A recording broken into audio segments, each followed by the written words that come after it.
Hey everybody, listen up. I got mega huge news. Meat Eater Live is heading back out on the road. That's right. Join me and the crew. Clay Newcomb, Cal, Yanni, Spencer's going to be there. Phil the Engineer's going to be there. Meat Eater Live, headed back out. Now, when you get every ticket, okay, every ticket you buy, you get a signed copy of our new Meat Eater Outdoor Cookbook. This tour is celebrating the release of the book.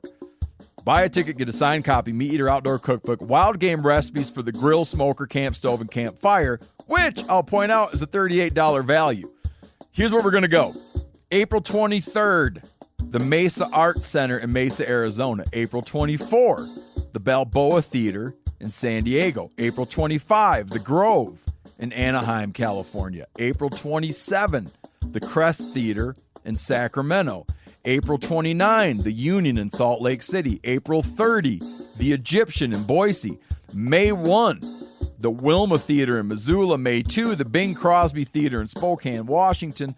May 4, Revolution Hall in Portland, Oregon. And May 5, the last day of the tour, Pantages Theater in Tacoma, Washington. For tickets and more information, visit the events page at themeateater.com. Hope to see you at the show.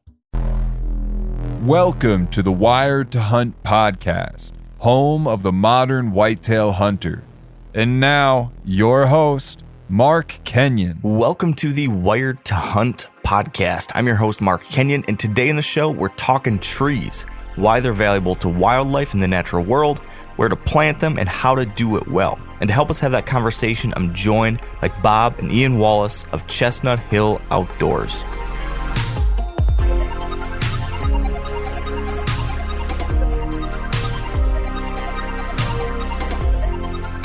All right, welcome to the Wired to Hunt podcast, brought to you by First Light.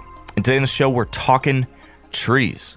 We're going to cover everything you need to know to make trees a part of your habitat improvement plan. We're going to be talking about how trees can help you improve a property for deer and deer hunting, as well as how to make it be beneficial for all sorts of animals and birds and pollinators living in your neck of the woods. We're going to explore the services that trees can provide, not just feeding deer mass, but everything else they do for the environment. We're going to talk about why they're so impactful, how to choose the most useful and appropriate trees for your goals and for your area. We're going to talk through what kinds of trees are the best for certain goals. We'll definitely talk a lot about how to choose the right places to plant and the right ways to do that planting itself. This is really great stuff. We've never spent a really kind of substantial amount of time talking about trees, massed trees, hard massed, soft massed, fruit trees, all the many different things these can do for deer and deer hunting. And today I'm really glad we're doing it. And my guests today are two folks who have a deep and very, very interesting connection to trees, chestnut trees in particular. Now, you might not know much about chestnut trees because they have mostly been wiped off the face of our continent, but it wasn't always that way. And it might not have to stay that way in the future either. You see, our guests are Bob and Iain Wallace of Chestnut Hill Outdoors. They run a very successful nursery selling trees all across the country with a particular focus on trees for wildlife, for hunters and land managers. And they've got a tremendous knowledge of this intersection between growing and planting trees and then also meeting the goals that we as hunters and outdoors people have. So that's what they do, but they've got this really interesting history that I found fascinating as well. So before we get them on, I want to read you just a little bit about something related to this history and this history of chestnut trees, which is something that they are deeply connected to. And it was talked about in my recent favorite book of the year, The Overstory, which maybe you've heard me ranting and raving about here in recent weeks. But it's good stuff, and I thought this would be a really appropriate time to read you a little excerpt here. So this is a little snapshot of the history that preceded Bob and Iain's story. And then when they come on, they're going to explain how they fit into this. So here's the excerpt. The killer slips into the country from Asia in the wood of Chinese chestnuts destined for fancy gardens. A tree in the Bronx Zoological Park turns October colors in July. Leaves curl and scorch to the hue of cinnamon. Rings of orange spots spread across the swollen bark. At the slightest press, the wood caves in. Within a year, orange spots fleck chestnuts throughout the Bronx, the fruiting bodies of a parasite that has already killed its host.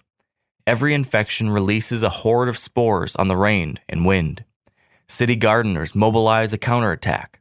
They lap off infected branches and burn them. They spray trees with a lime and copper sulfate from horse-drawn wagons.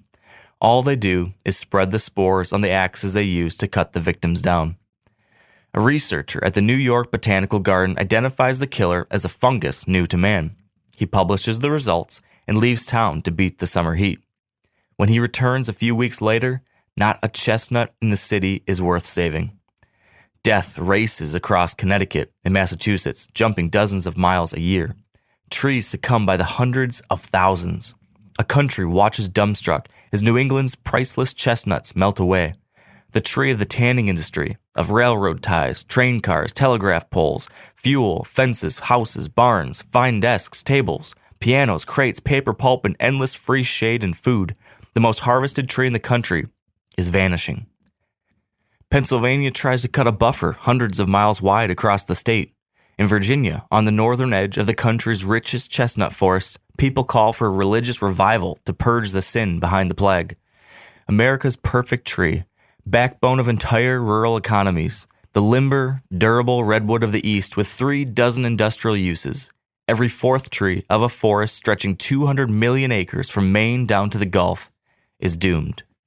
A 5-year-old in Tennessee, who sees the first orange spots appear in her magic woods, will have nothing left to show her own children except pictures. They'll never see the ripe, full habit of the tree, never know the sight and sound and smell of their mother's childhood. Millions of dead stumps sprout suckers that struggle on year after year before dying of an infection that, preserved in these very stubborn shoots, will never disappear.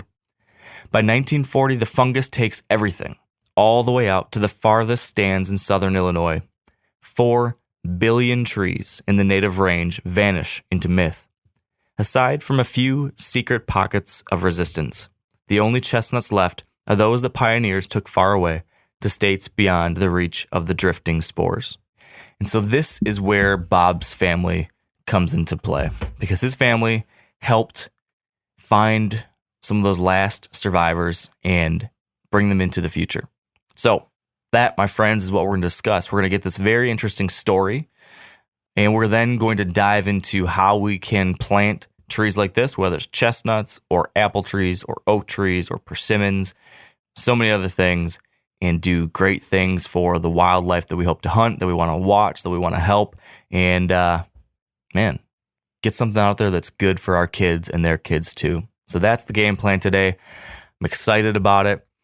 Bob and Iain are great guests. I think you're going to enjoy chatting with them. And so I think let's just get into that story. Now, I will give you one quick heads up. We did have some sound quality issues for parts of this one in the beginning, so I'm sorry in advance for the audio inconvenience, but thanks for bearing with it. It does get better later in the show. So thanks, and here we go.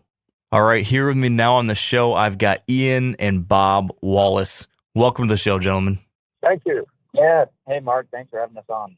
Yeah, I really appreciate you making the time. I'm on a little bit of a personal tree kick. I've read a couple books that got me more fascinated with trees than I ever have before. So the last 2 months or so, I've been just diving really deep into the world of trees and forests and all sorts of stuff. So I'm particularly excited about this one, given your guys' history and your specialty. So I guess with that said, could the two of you, just give me a quick introduction to yourselves and your role today with the nursery? Iain, do you want to kick things off, maybe? Yeah, sure. So my name is Iain Wallace. I'm Bob's son. Bob founded the nursery with my mom, Deb, about 40 something years ago now. And my brother and I have taken over operations at this point. And I'll let Bob kind of explain a little bit of the history of everything. But we as a family have been just really involved in the nursery industry and in all things plants for a really long time. My my great-grandfather was Dr. Dunstan, who bred the Dunstan chestnut, and he was a plant breeder. And so we have, generations of just knowledge and dirt wisdom that, we find, it's crucial to pass that information on to other people, because we think that, trees and plants are, of course, just a crucial part of our local ecosystems. Yeah. Bob, what about you? Can you give us a little more of that backstory? So I got involved in chestnuts. My father was a plant breeder at the University of Florida, and my mom's dad, his father-in-law, was a grape breeder, and he got given some cuttings from an American chestnut tree that had survived in a grove of 100 acres of dead trees from Ohio. Chestnuts are a really unique tree. They were the most common tree in the eastern hardwood forest and for millennia. And they were an incredibly prolific food-producing tree. Chestnuts are high in carbohydrates, high in protein, high in water, low in fat. So they're really nutritionally like a grain, like brown rice that grows on a tree. And if you could imagine what that means if you were a deer or a squirrel or a hog or whatever, it's an incredibly valuable food source. And every fall throughout eastern North America, there was a giant mass crop of chestnuts. And they literally were, in some areas in the Appalachians and in the Northeast, a solid forest. It was 75, 80% of the forest in some areas. And around the turn of the century, a bark fungus from China got accidentally introduced into the United States on trees at the Brooklyn Botanical Garden. And it was, they had brought in chestnuts from China.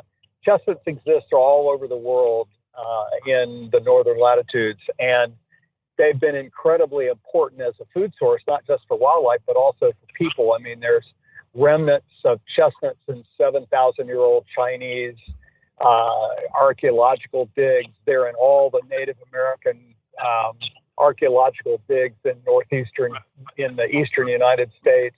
And they were really important for settlers and for Native Americans as well as for wildlife. And so it's an incredible food source. But this disease was brutal. The disease was from China.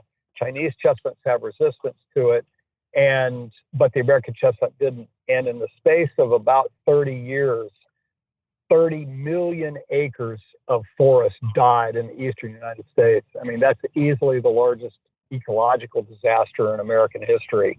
And none of us remember it because we weren't alive. I mean, it's just unknown. Now, if you could imagine all the oak trees in the eastern United States dying off right now, that's how devastating it would be. And my grandfather was a plant breeder in North Carolina, and he watched the chestnut forest die all around him. And so a friend of his found a single living tree in this grove of dead trees and took cuttings and sent it to him. My grandfather, after the blight had killed off all the chestnuts, had planted Chinese chestnuts on his farm in North Carolina. And so he hybridized this single living American chestnut that had some native, natural blight resistance in it with Chinese chestnut. Chinese chestnut does not have a very good tree form. It's not timber-like like the American. And the nut quality is not quite as good. And so he created this hybrid that both had really good nut and tree quality and was resistant to chestnut blight. And this was in the 1950s. And when he retired, he moved to be near my mom, his daughter, in Alachua, Florida, where the farm is.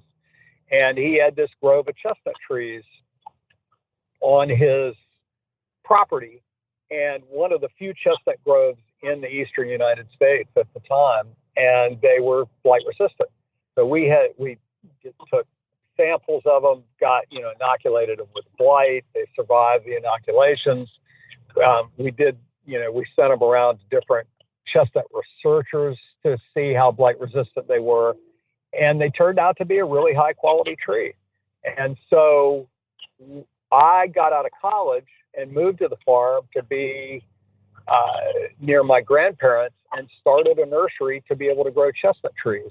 And at the time, the U.S. was importing millions of dollars of chestnuts for roasting on the open fire. And that was our original market, was to try to sell them to orchardists to replace the imported chestnuts.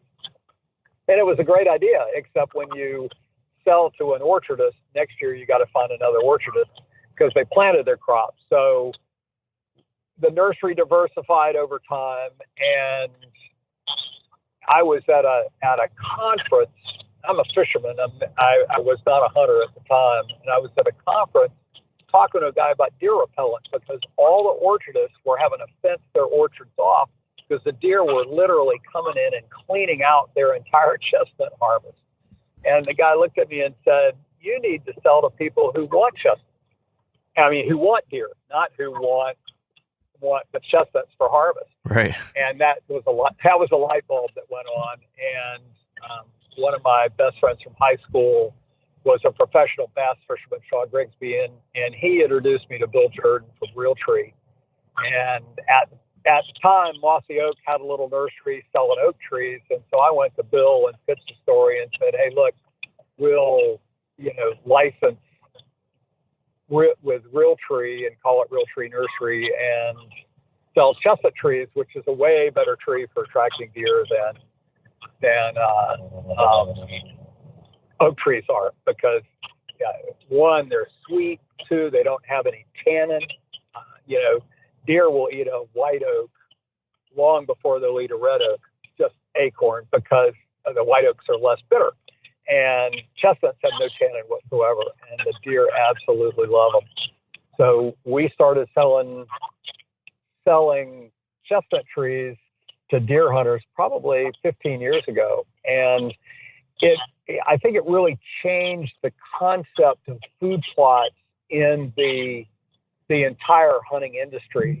Everybody was planting brassicas, they were planting corn, they were planting beans. A lot of those crops, you had to plow the ground every year. You had to have machinery or work the soil, and you had to replant. And the beauty of a tree crop for producing food is you plant one time and you take care of it for a few years, and that investment can last you 100 more years. So you're not just planting for yourself, but you're planting for your kids and your grandkids. And the deer, when they learn that there's an orchard producing food, the does teach the fawns, and those deer come back every single year. And our orchard, we have a conveyor belt of squirrels that hauls the nuts off as well as the deer. So, when you come home, there's half a dozen deer in the orchard at the farm during harvest season. So it's a pretty amazing attractant, and I think it really we kind of discovered a whole new way to improve your land and improve your take care of your farm and improve the wildlife on your land. Yeah. Now, correct me if I'm wrong, but there are a number of other services, I guess, maybe if we think of it that way, that trees can provide on a landscape outside of just food, right? I mean, I've heard about they stabilize tree banks or stream banks if you're planting them by water. They filter drinking water. Absolutely. They help pollinate, Yep. Different things. Can you speak a little bit about that stuff? Sure. One of the biggest issues that we're facing, and not to get too political, but the climate change can be reversed by planting more trees. I mean, trees take up carbon dioxide, they emit oxygen, they enhance the health of the soil. And there's studies around the world where farmers in Africa, in an area that all the trees have been cut, the land's drying out, the crops don't grow well enough. But if they go in and plant trees, especially, even just along fence rows or scattered throughout the pasture, it creates shade for the livestock, shade for the wildlife. It creates food sources, and it actually changes the moisture regime of the climate in that area because the trees, hold moisture in the soil. They emit moisture at night through respiration, which is the backside of photosynthesis. And so they breathe out moisture at night, and it really can change your entire farm.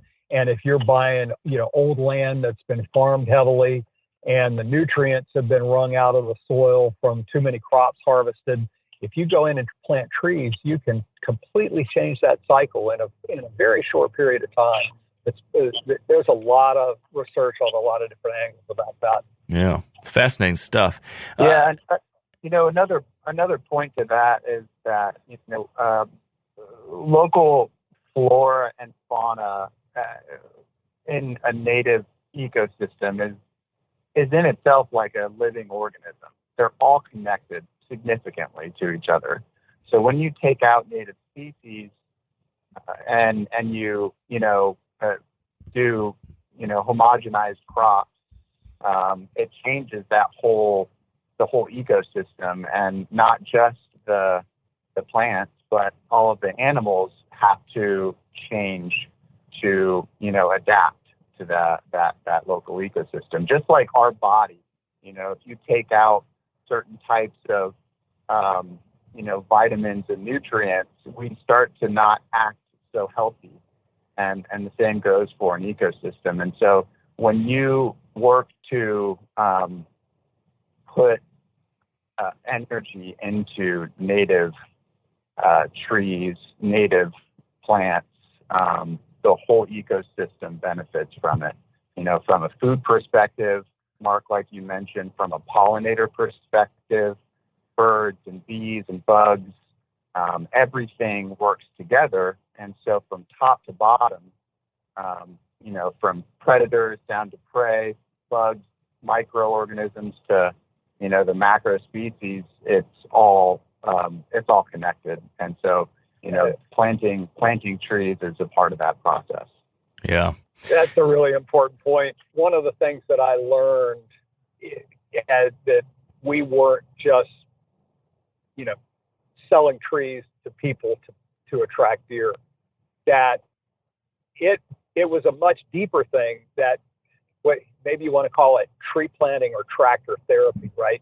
But a lot of the people that we sold to, they were, had office jobs during the week, and they wanted to get to their farm and to improve their land.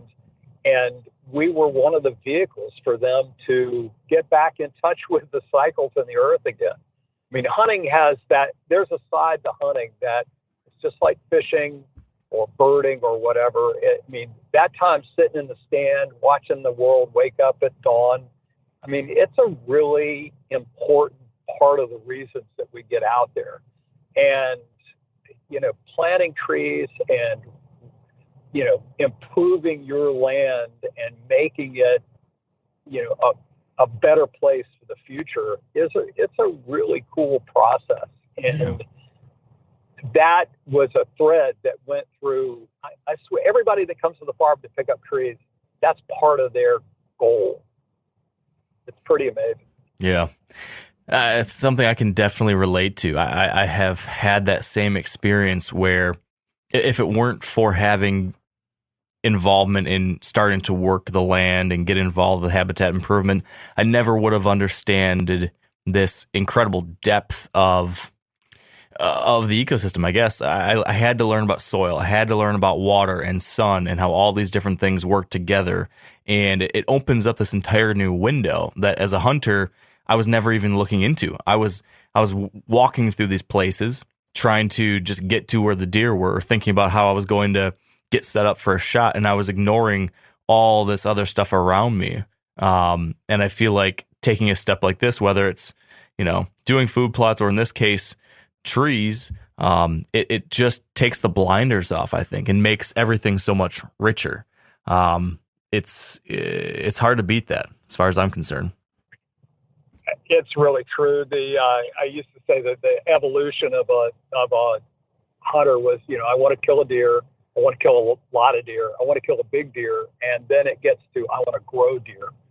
And it's, you're tracking them on your cams, you're watching the bucks as they age, you're saying, okay, that one's going to be a shooter, that one I'm going to wait another year. Their habits, where they're at on the farm, where they're bedding down. I mean, it's really an amazing process of knowledge, and that's an elemental force in being a human for hundreds of thousands of years. The process of tracking and knowing where all the game is at and everything. I mean, it's a really, really deeply embedded thing, and the process of planting trees is just like that. Yeah. So Bob, you spoke to this a little bit earlier, but I'd like to get back to it a little bit more specifically, that being why we would choose trees over a food plot, or why we would choose to add trees to supplement a food plot system. Because, right, as we all know, food plots are very, very trendy. Everybody wants to put them in. So if somebody's listening and they have a property that they're starting to manage, or they have been, let's assume they either have food plots or are thinking of doing food plots. Can you give me like your elevator pitch to this person about why a food plot tree plan, or trees in general, should be added to that plan? If you had a minute or two in the elevator with them, pitch them on this real quick. Yeah, it's certainly not mutually exclusive at all. If you've got land and you want to improve it, food plots are tremendous, and trees fit into that process really well, because you're planting, on the edge of your food plot. So you've got access to sun. You're laying out the trees so that you've got shooting lanes. The real benefit, though, it's as much economic or ergonomic that you're putting the energy in at the beginning. And I like to say trees are like children. If you plant them out and you don't water them, and you ignore them, you're going to get out of it what you put into them. But if you go out and take care of them for the first 3 or 4 years, you're going to have something that's going to reproduce food year in, year out for decades and decades. And I mean, it's an inexpensive long-term investment in the health of the property, and basically the biological mass that it can support by adding a whole another layer of food production. Plus, chestnuts are, as I mentioned before, are a high carbohydrate energy source, and they fall right at the time of the rut. So they are really important, and have been for deer, a really important resource, when they need the most energy to be able to chase the does around. So it's a really critical thing, and they're very evolved together. Yeah.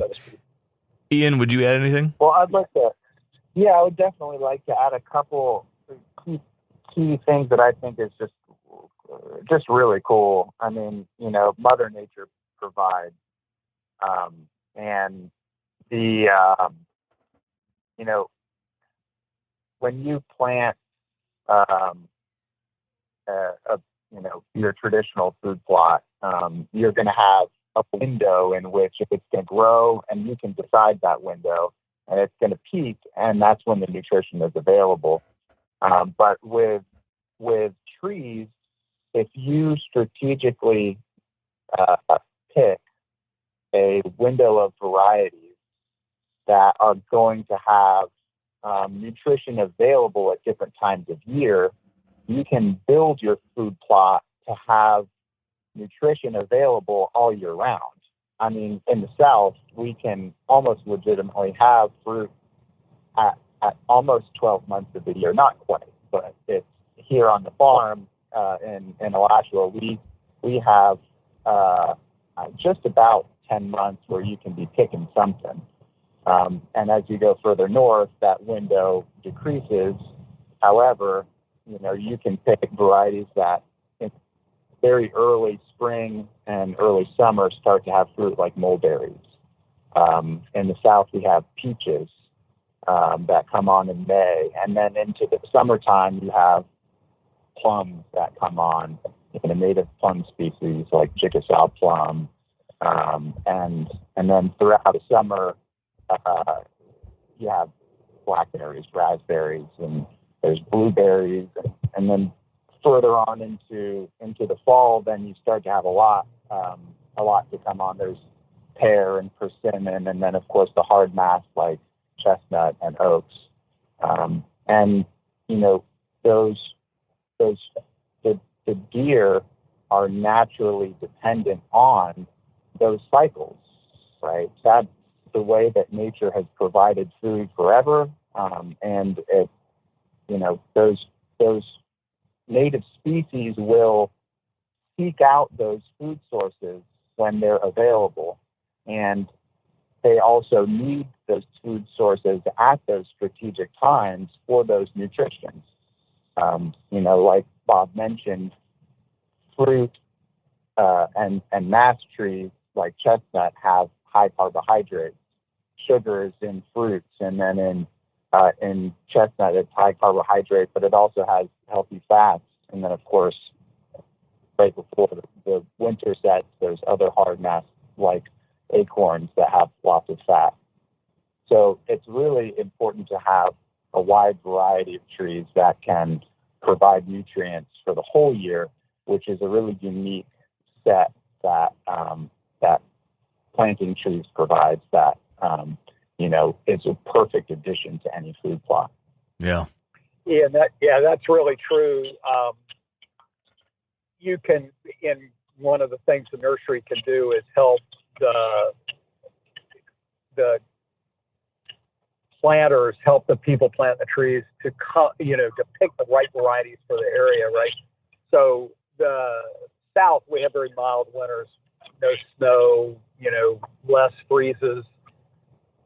Different trees are adapted to different latitudes, different areas. The USDA has what's called a chilling map, which is the number of hours underneath 45 degrees during the wintertime. And so this stands to reason that stuff that grows in northern Illinois doesn't get enough chilling when you plant it in southern Georgia. And that's especially true with a lot of the fruit varieties, that chilling is a factor in triggering the flowering first thing in the spring, which then ends up bearing the flowers turn into fruit.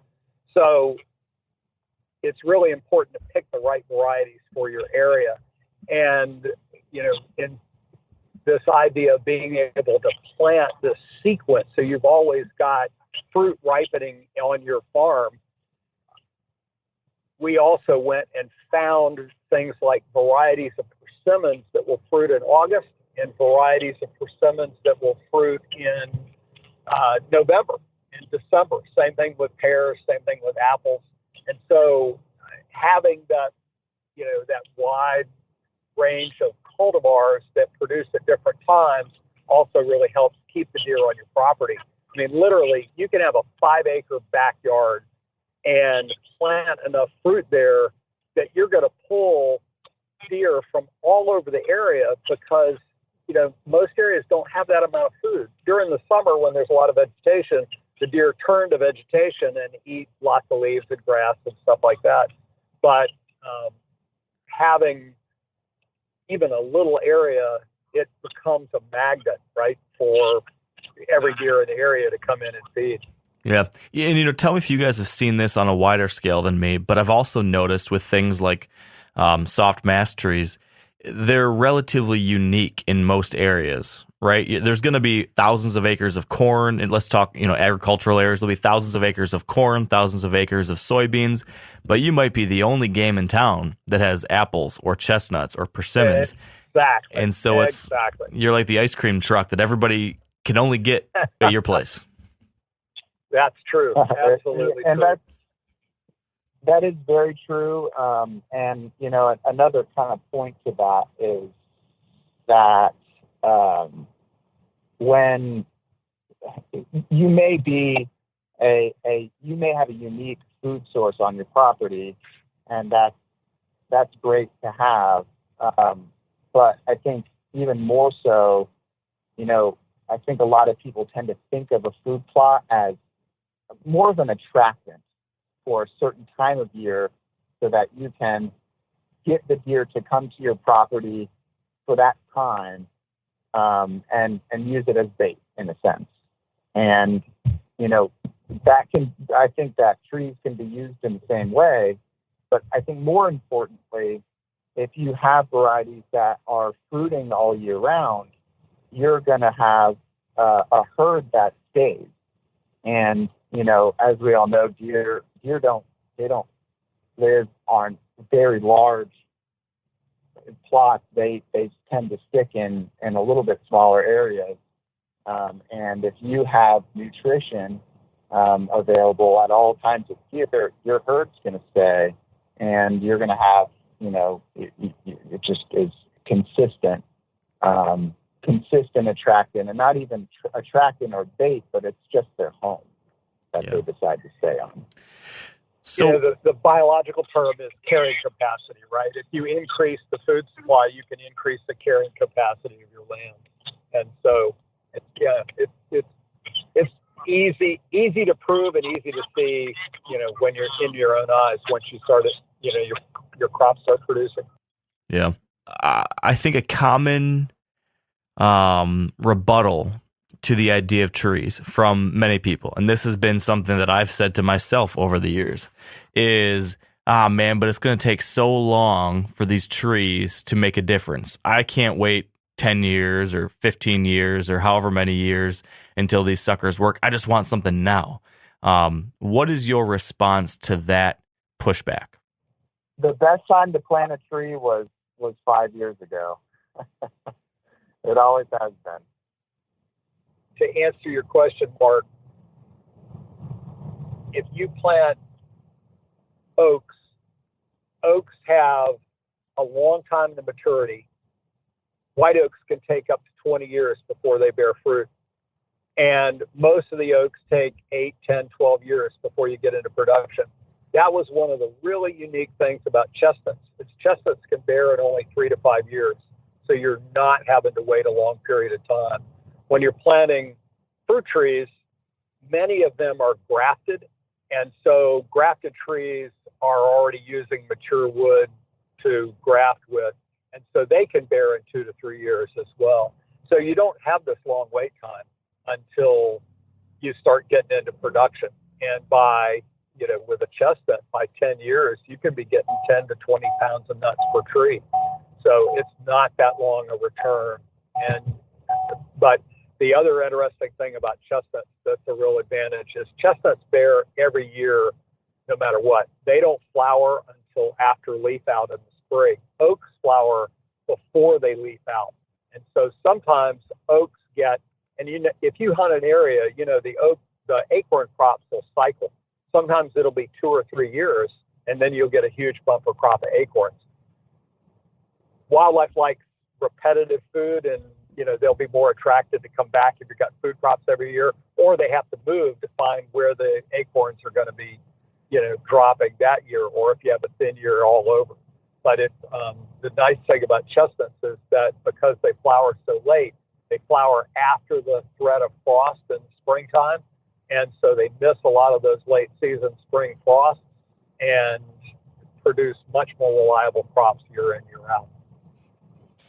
So would it be your recommendation to, plant a diversity of different tree and shrub species if you were starting out with something like this? So you would have some things that would start producing mast earlier, like a chestnut or maybe some of these different shrubs and berries. And then, a handful of years later, then whatever else you were planting, maybe apples or persimmons or something else would start producing, in the longer term. So you don't wait to plant them. You get them all planted as soon as possible. And then slowly over time, you're going to get more and more and more production. Is that the way to think about this? Sure. That's exactly correct.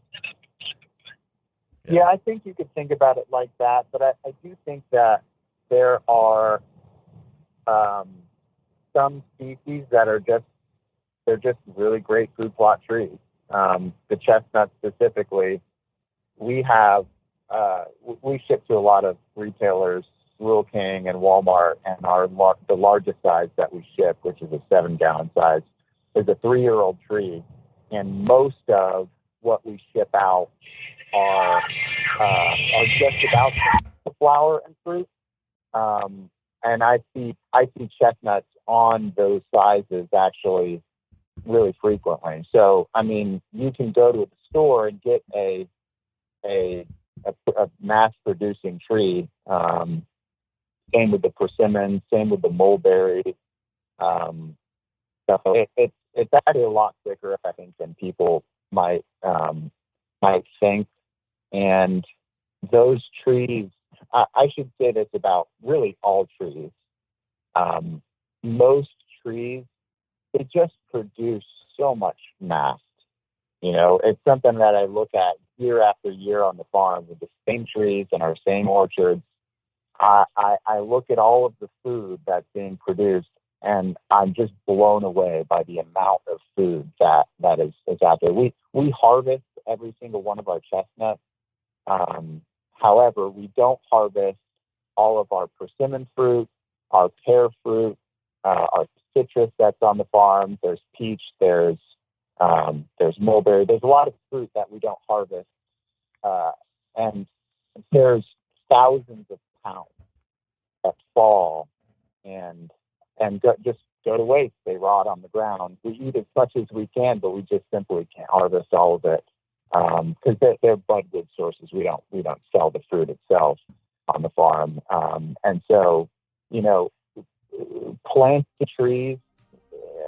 You will get a significant amount of fruit quite quickly, and much quicker than you may think.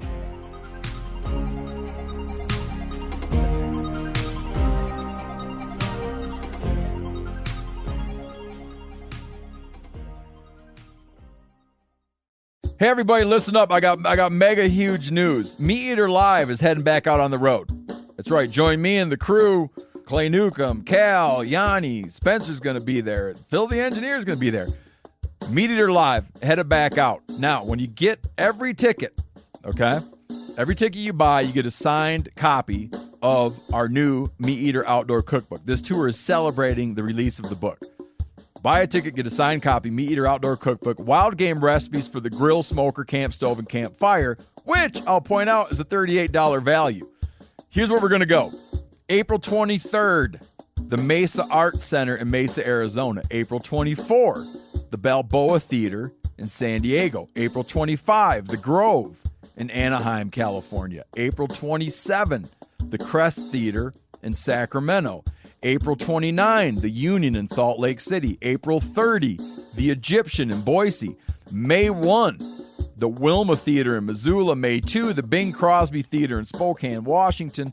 May 4, Revolution Hall in Portland, Oregon. And May 5, the last day of the tour, Pantages Theater in Tacoma, Washington. For tickets and more information, visit the events page at themeateater.com. Hope to see you at the show. So then let's say that somebody is listening and they've been convinced that, trees should be added to my repertoire. How would you recommend someone go about thinking through what the right trees would be for different goals or for different areas? How do you think through that? The best way for you to determine what to plant in your area, I think first is to look at your USDA zone. USDA plant hardiness zone map is, if you just Google that, USDA plant hardiness zone map, it has your USDA zone, and it goes from, warm to cold. In the south, it's like, Florida's zone, I think it gets down to 11. And then 10 is Orlando area. 9 is where we are in Gainesville. And it just goes up all the way to Michigan, where Michigan is, I think, zones 4 and 5. So check your USDA zone. You can Google that, Google your zip code, and based on that, you can go to really anywhere that sells trees, and it should on the tag or on the website give you that information. And there are some big retailers who are known for having trees and varieties that may not survive in your area. So make sure to check that. Make sure to take a look at what zone you're planting in and what the trees are. Then next from there, I would really recommend just going out and taking a look at your property. What kind of soil do you have? Where are you wanting to plant? Does it have full sunlight? Does it have a way to get water to it? If you don't have a way to get water to it, come up with a plan to get water to it for the first few years after planting. You can take a soil sample. You can find a soil sample online, really anywhere, but also your local feed and seed store or your local ag extension office can provide soil samples, and check out like what kind of soil you have.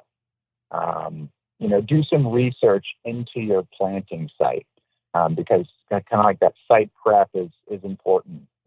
Is important to think about, and all of those kind of factors will give you a general idea of kind of what you can plant in your area. But I mean, really, primarily, it's going to be your zone, your USDA zone. Yeah. Okay, so then let's say we've done that. We've checked our zone and we've checked what our site specifics are. All things being equal, what would be a handful of your top recommended trees to consider, assuming that some will be right for certain areas? If you had to give me like the greatest hits that everyone should at least look into, what would those be? Yeah, sure. Yeah, so I think that I would start by thinking about a range of, first, highly producing trees, and second, having a range of varieties that are going to produce at different times of year. I think would be preferable and best for a food plot. But number one, I would recommend, if your primary goal is to attract wildlife and deer, the Dunstan chestnut is, and the chestnut specifically is a tree that deer are naturally wired to seek out, because of the rich history of chestnut in America. It's something that they just smell and sense, and they come to it over many other, acorn or other, fruit. So chestnut, and it produces extremely heavily. Next, I'd say persimmon. Persimmon also is just a heavy producer. It's high in sugars and an important time of year. Pear is a really great tree. Many types of pear. I would say, people may be worried about a specific variety, but at the end of the day, if your goal is to attract wildlife, most varieties are going to suffice with pear and persimmon. Whether it's late or not, if it's an edible pear versus a native pear versus an improved, pear for, a cold hardy pear, as long as I just think that in general,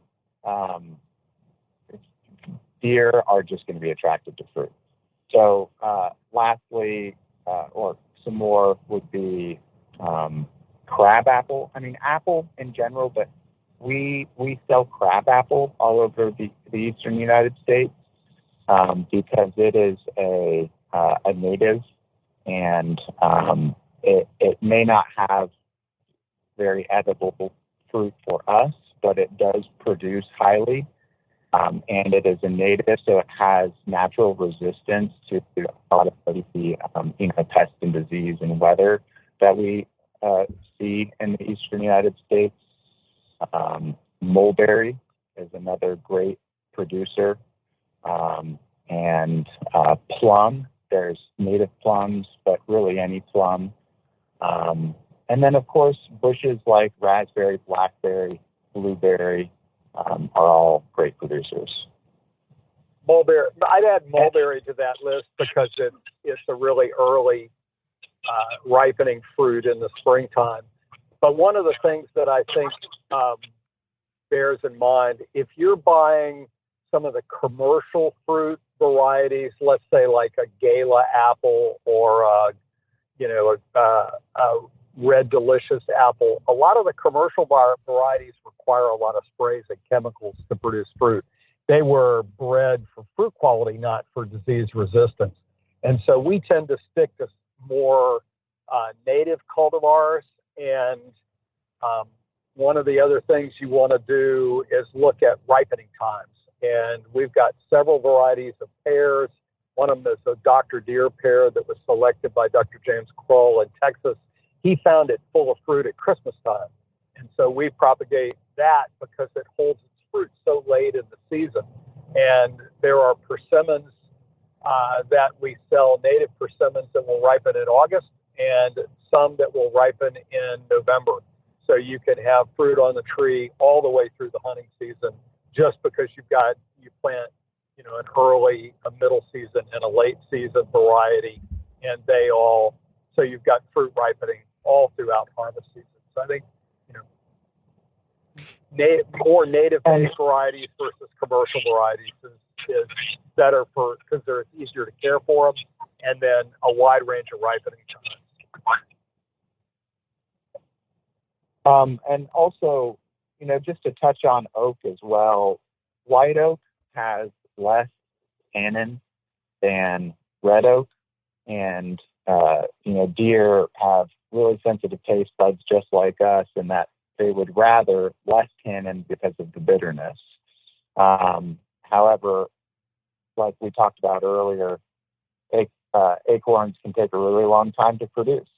Oaks can take up to 20 years before they produce, but we do sell on our website we sell sawtooth oak, which is a faster producing oak. It can produce in 7 to 9 years, as opposed to the 15 to 20 years with some other species. So a sawtooth oak. We also have a gobbler sawtooth oak, which is a little bit more of a compact kind of sawtooth oak. If you're looking to have mass produced quicker.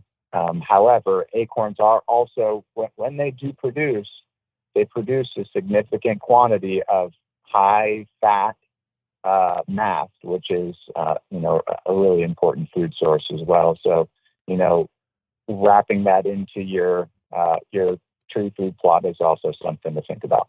Yeah. So if we're planting tree food plots, as you're referring to them, is it best to do a monoculture? Like, okay, if I'm doing this, I'm going to do chestnuts and it's going to be all chestnuts because I'm going to just get it just right in just the right place, or I'm going to do just apples or just persimmons? Or would you instead recommend, a blend? If you're going to do an orchard, it should be a bunch of different things. Like what would you recommend there? Diversity or perfect the one same thing? From a pollination standpoint, you need to have the trees in the same area. So in small groups, if you've got chestnut trees need to be within 100 feet of each other to cross-pollinate because they're wind-pollinated. And it's better if you've got 4 or 5 trees in a group, but the idea, don't just plant 1 or 2, plant, half a dozen, 8 or 10 trees of a particular type together, and then your next block will have the same grouping. So not totally random because of pollination concerns, but also mixing them up will, you can do a lot even in a very small area. by just making sure that you've got a mix of different varieties.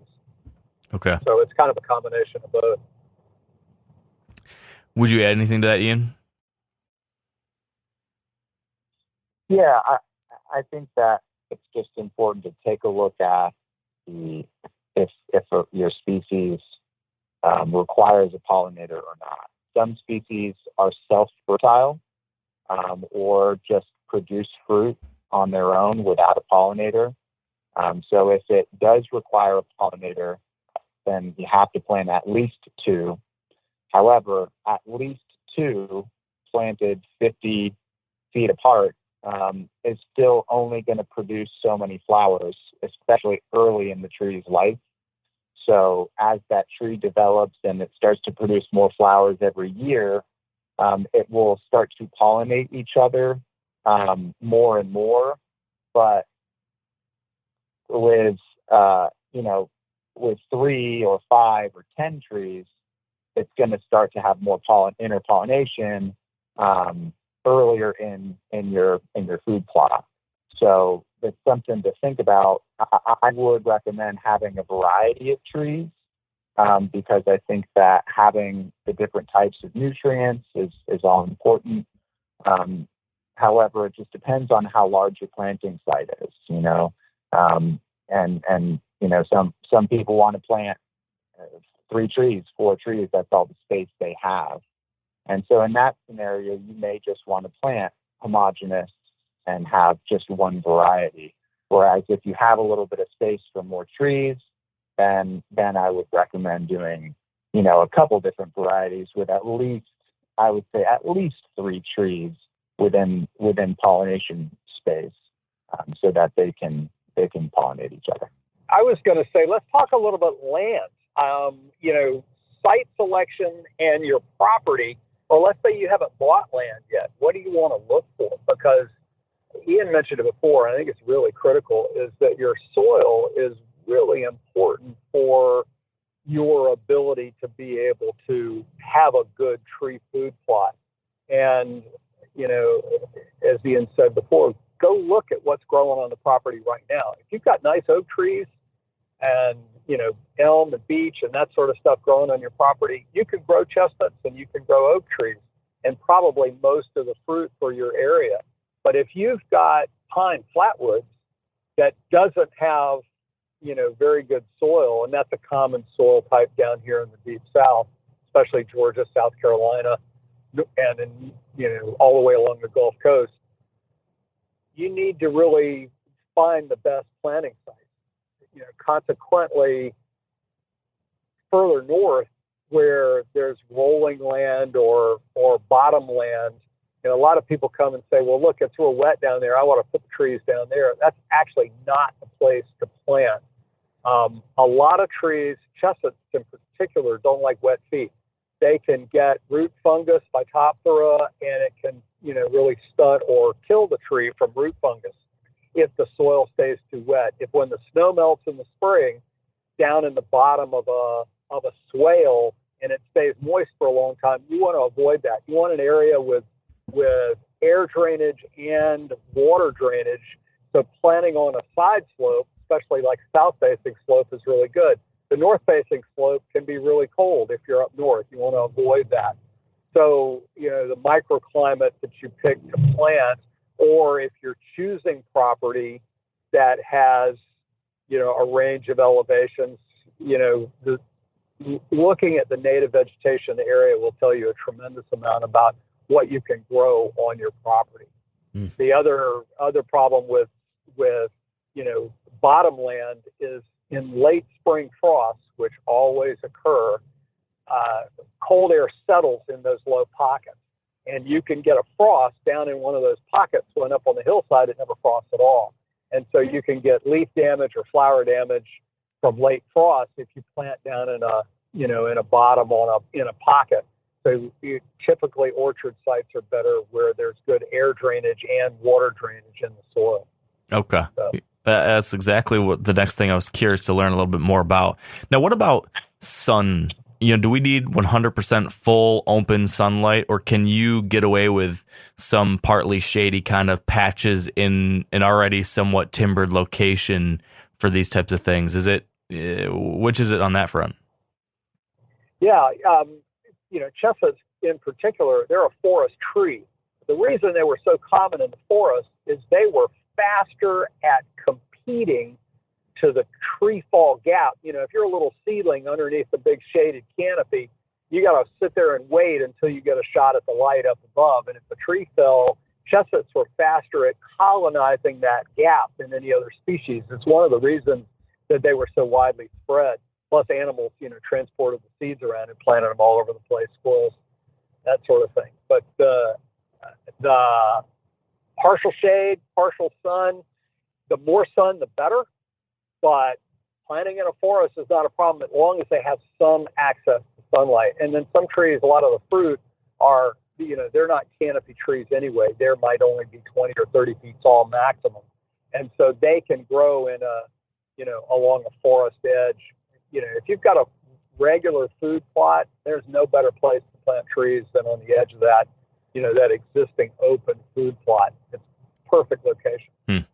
Speaking of how quickly growing chestnuts are, there was a quote from a book I love called The Overstory, and I jotted it down in case there was an opportunity to read it, and so I got to throw it in here. He wrote that the trees thicken like enchanted things. Chestnut is quick.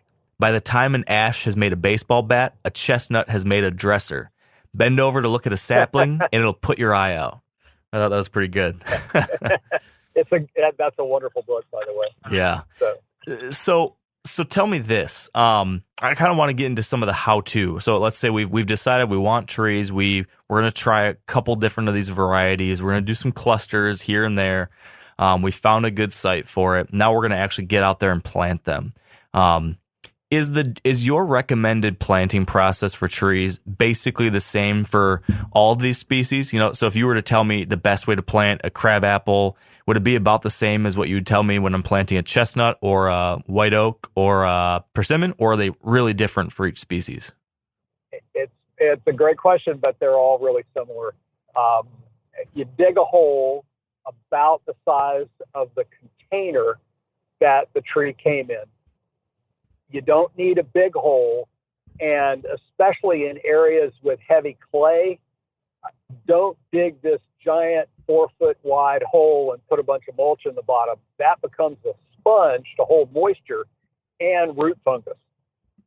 So what we recommend is you dig a hole, about the size of or a little bit bigger than the container. Let's say it's a 3-gallon pot or a 7-gallon pot, and you can. Then when you unpot the tree, you break up the roots all around the perimeter of the root ball.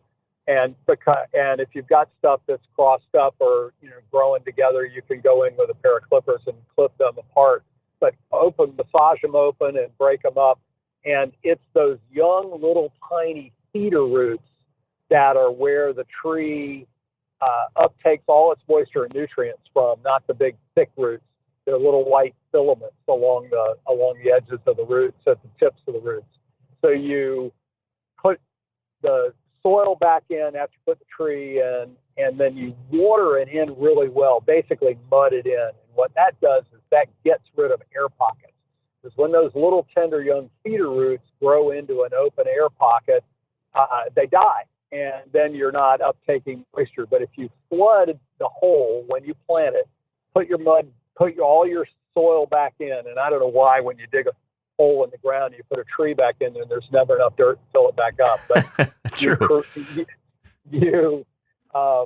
You create a mud bath for it, and that gets rid of all of the air pockets.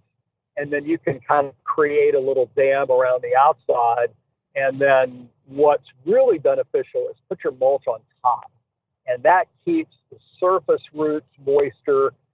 When that tree gets big, 90% of those roots are within 1 or 2 feet of the surface. I mean, they may send a taproot down, but that root zone is this giant nutrient collecting web that goes out to the tips of the branches. And so it's this huge filter out there trying to get moisture and nutrients and it's going to recycle the nutrients that are in the leaves when the leaves fall. But so you want to, first you want to make sure your soil has good, what's called tilth. It's not rock hard. It's not shale rock. Don't put fertilizer down in the hole, which is a common misconception because fertilizer burns roots. All those young feeder roots, especially if you're using lawn fertilizer or something like that. Get a good time release fertilizer that's going to release slowly over 3 to 4 months or longer through the growing season. That way you're not going to burn the roots at transplanting, and mulch those things in, and that mulch helps keep the moisture in the soil after you mud it in. And the number one single most important thing is to continue watering the tree on a regular basis for the first several years. And, a lot of people, they live 2 hours from their hunting camp, their land. If you can get out, get a tank for the back of your tractor, get a tank that fits in the back of your pickup truck, you can get 5-gallon buckets and drill a little tiny hole in it and let any rain that fills up, fill the bucket and have it dribble back down on the tree. If you got access to a well, you can pump and haul that water out there or put it in an irrigation system. But that water is the essence of survival for the tree. And if you don't water it and you get one of those hot, dry summers like we've had the last few years, you could, it's just throwing your money away to not go back and water that tree. The other thing that we really highly recommend is the use of grow tubes or tree tubes. And we've tested a bunch of different ones. We sell some on the website. The tree tube for a young tree actually does 3 or 4 things. First, during the winter, critters want to chew, like mice and rabbits want to chew on the trunks for food. And deer, they'll eat the leaves especially of a chestnut tree when the tree is young because they're so tender and sweet. So the tree protects it physically from predation. Second, bucks like to rub their antlers on them in the fall, especially a young tree. Yeah. And a tree tube protects it from that. The third and probably the most important thing, and what they were developed for, is during at night when that transpirational moisture is released out of the leaves, it condenses on that tube and it slides back down and recycles the water.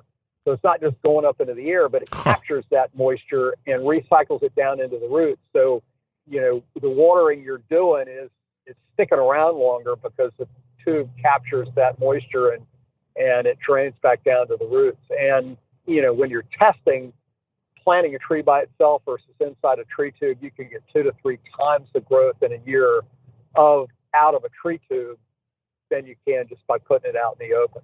So it has a lot of different advantages. And so that would be instead of using a cage, right? You would never use both at the same time. Is that correct? Yeah, you can use both, absolutely. Because Okay. in the beginning, the moisture is really valuable. And then you just go in and take that tree tube off, and this will last for years. You take it off after 2 or 3 years and then replace it with a cage or put the cage, pull it off and just let it grow inside the cage. But yeah, especially if you've got bear, tree tubes are like play toys, and they can really get in and wreak havoc with them. And so the cage helps a whole lot. Yeah. For that. And if a buck's rubbing on them, the cage keeps the tree tube from being pushed off. Yeah. Iain, is there anything else you'd add to that? And then one other specific thing. I watched a video you talking once about weed mats, and that's something we haven't talked about yet. I'd be curious your thoughts on that and anything else. Sure, yeah. One more thing just a couple of things I would add. One, I just can't help but stress that the number one thing that goes wrong with planting is watering. It's just a lack of water. So I just have to reiterate what Bob said, that getting water to your tree in the first couple of years, just like you said earlier, what you put into it is what you get out of it. And so having a plan to water is crucial for establishing a tree. So, water plan, water plan, water plan. But then I would also add, just to clarify, the grow tube is specifically for a younger tree, like a year old tree, 18 to 36 inches. Our tree tubes are typically 4 to 5 foot, so a tree that would fit inside a small grow tube like that. We ship online, and most of our online shipping are smaller trees, 18 to 36 inches, a couple feet at most, and those should go into a grow tube. Grow tubes are just so beneficial, like Bob explained. But our larger sizes that we ship to larger retail box stores like Walmart, Rural King, they're a little bit too large for a grow tube. But what I would recommend is having a cage for both. So at any planting time, no matter the size, having a tree cage, I think, is really crucial, because wildlife is going to just mess with it. The grow tube is going to help maybe with small critters like mice and squirrels. But anything larger, deer, bear, you got to have a pretty substantial tree cage. Otherwise, they just love the tender tips of a newly growing tree in the springtime. And if it's below the browse line, they're going to get in there and they're going to knock it over, and its investment is gone. But weed mats are a great addition. Weed is competition for nutrients and moisture. And so if you're, if you let weed competition grow up and basically strangle a tree out of, that nutrient. I've seen it before where we've actually done this before on the farm. We haven't gotten back out to a new planting on one of our orchards, and we see it basically outcompetes and even out sunlights some of the smaller trees. I mean, the grass can get, as you know, huge, and that'll just kill a tree. So a weed mat at least gives it a little bit of room, so that, if you can't get out there, it'll take a little longer for that weed competition to grow up around it, the grass to grow up around it. And something else to mention that we haven't touched on yet is herbicide. And it's okay to spray herbicide around a tree if you're what I would say, if you're not an expert, I would not broadcast spray around a newly planted tree. A grow tube can help protect a very young tree. Any tree in the first 3 to 5 years, it doesn't have significant bark development yet, and its cambrial layer is just underneath the tip. You can actually take your thumbnail and scratch a young tree, and you'll see green. And if you spray herbicide, it will go into that soft layer, and it can kill a newly planted tree. So a weed mat is just another kind of step in protection that you can take before spraying. And I would recommend hand weeding around young trees for some time, because even if you spray, and even if you think you are not getting the base of the tree with any of your herbicide, there's wind will drift. If there's a windy day, or even a little after, it can kill a new tree. So you just got to be really careful about weed protection, which is why we recommend a weed mat. Okay. Other than that ongoing water plan in the long term, is there any other maintenance for these trees you'd recommend? I mean, I've heard some with apple trees, there's pruning and things like that are sometimes recommended. Is there anything else we should be thinking about other than what you've mentioned? chestnuts and many of the trees don't take that much pruning. They're naturally going to seek the light and to send that main shoot up. And, you may want to prune off some lower branches, to get it up above the browse line so they're not eating the leaves on the lower branches. Or if you're working with machinery in there where you want to be able to get underneath and, ride a mower around, that sort of thing. But there's not a huge amount to do. Regular fertilization once a year in the early spring with a time-release fertilizer, or if you hit a really bad drought, right? 4 or 5 years ago, there was just a tremendous drought, and trees were dying all over the eastern U.S., especially in the corn-growing regions in the Midwest. And it's, if you can get water back out, if you hit one of those droughts, that's sometime when you may need to go out. But that's the beauty of it. Is once the trees are established after 3 or 4 years, they take care of themselves. So, we haven't talked about pest management very much, but there are really not many pests. Chestnuts have hardly any. It's not something you have to go out and spray. And if you're using good native varieties, you're not having to use a lot of chemicals. And I really second what Iain is saying, and that stay away from Roundup in the early ages of a tree. You'd be surprised at the amount of drift that goes on, and you can kill a young tree really easily with accidental overspray. So just stay away from it and use the weed mat and use the hoe. Okay, perfect. Well, we've covered a lot about the why. We've covered the what. We've covered the how. Is there anything, Bob, when you're thinking through this topic that you think is really important to still touch on that we haven't yet? Is there anything lingering on the tip of your tongue that you really got to get out there, or do you feel we've checked the boxes? Don't wait. Yeah. every year you put it off. It's one more year you got to wait for crop.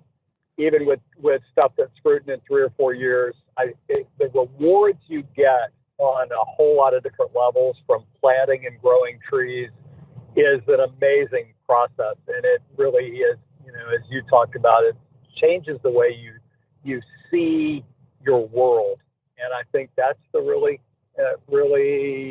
most important lesson from this whole process. You're enhancing your land, but you're also learning how to really see into the cycles in nature and participate in those cycles.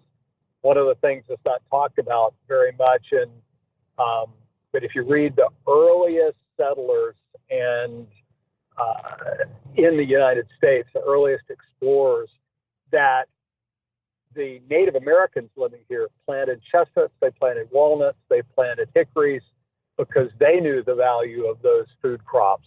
And, one of the reasons that chestnuts may have been so common in such a large area is they were planted by the early native populations that lived here. And so, we're living in an era right now where there's so much development, and, we've farmed it fence row to fence row. Take a little time, replant those fence rows, plant around your food plots, replant some of the areas that have been logged, and you're really doing, not only are you going to learn about the cycles, but you're doing, the whole system of benefit, and, you'll reap the harvest for decades. Yeah. Iain, would you add anything else? And then also, would you give us a rundown of where listeners can find more about your nursery online, how they can order trees or any other things we talked about? Yeah, sure. Yeah, I think kind of like Bob started with there. It's true. It's just just getting started, I think is the best thing.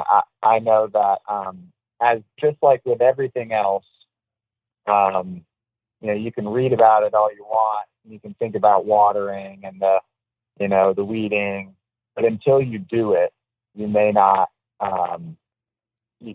you're just not going to figure out how it's going to work on your property and in your environment, in your soil, at your planting site until you do it. And you might find some hiccups along the way. Mother Nature likes to throw curveballs with weather and climate and, pests sometimes and disease that come up.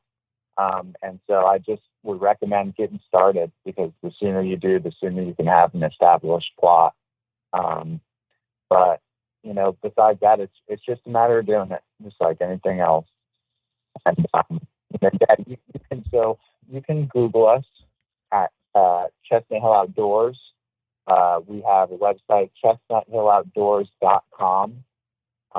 You can purchase from us for our 2 major shipping seasons.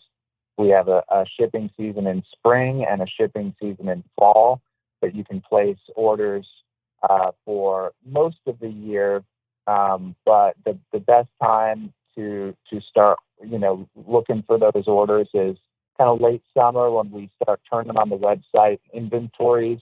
And then in the mid to late fall, we'll start turning on our inventories for spring as well. So keep an eye out on that. You can also follow us on Chestnut Hill Outdoors, Facebook and Instagram, and we make announcements about those kinds of things.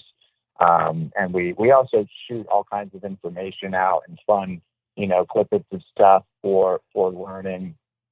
And then we also ship to Walmart, Rural King, and some select co-op feed dealers in Pennsylvania and New York. But we ship just about all through the eastern United States.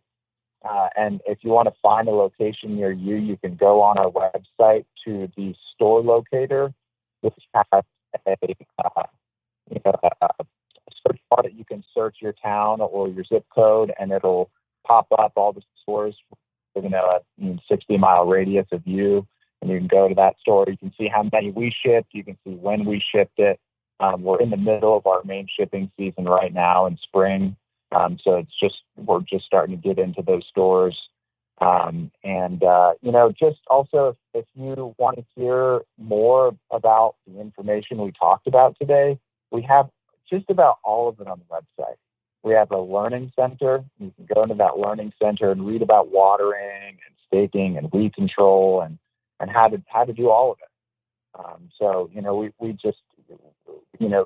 We have a lot of institutional knowledge that we find it's our purpose to hand that off to people. And so it's all available, all there for you to take advantage of. And we hope that it helps you to be successful at planting trees. Amazing. I really appreciate it. It's been fun to get to dive more into this topic with you guys. And like I said, I've been on a tree bender lately, and I'm excited to get my hands dirty and planting some this spring too. So you guys have helped me out personally as well. So thank you. Great, Mark. Really thanks for having us Thank on. you so much. Yeah. Absolutely. Let's talk again soon.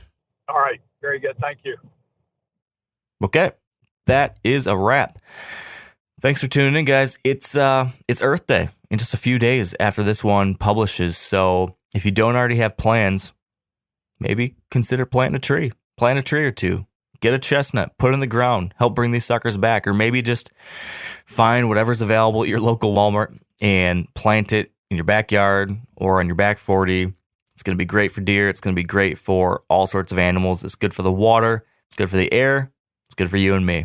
So that's my final message for you. I appreciate you listening. Let's go plant some trees. Read the overstory if you haven't yet. Check out Chestnut Hill Outdoors. And until next time, stay wired to hunt.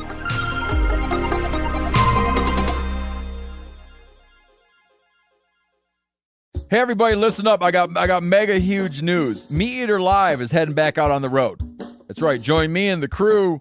Clay Newcomb, Cal, Yanni, Spencer's going to be there. Phil the engineer's going to be there. Meat Eater Live headed back out. Now, when you get every ticket, okay? Every ticket you buy, you get a signed copy of our new Meat Eater Outdoor Cookbook. This tour is celebrating the release of the book. Buy a ticket, get a signed copy, Meat Eater Outdoor Cookbook, wild game recipes for the grill, smoker, camp stove, and campfire, which I'll point out is a $38 value. Here's where we're going to go. April 23rd, the Mesa Arts Center in Mesa, Arizona. April 24, the Balboa Theater in San Diego. April 25, the Grove in Anaheim, California. April 27, the Crest Theater in Sacramento. April 29, the Union in Salt Lake City. April 30, the Egyptian in Boise. May 1, the Wilma Theater in Missoula. May 2, the Bing Crosby Theater in Spokane, Washington. May 4, Revolution Hall in Portland, Oregon. And May 5, the last day of the tour, Pantages Theater in Tacoma, Washington. For tickets and more information, visit the events page at themeateater.com. Hope to see you at the show.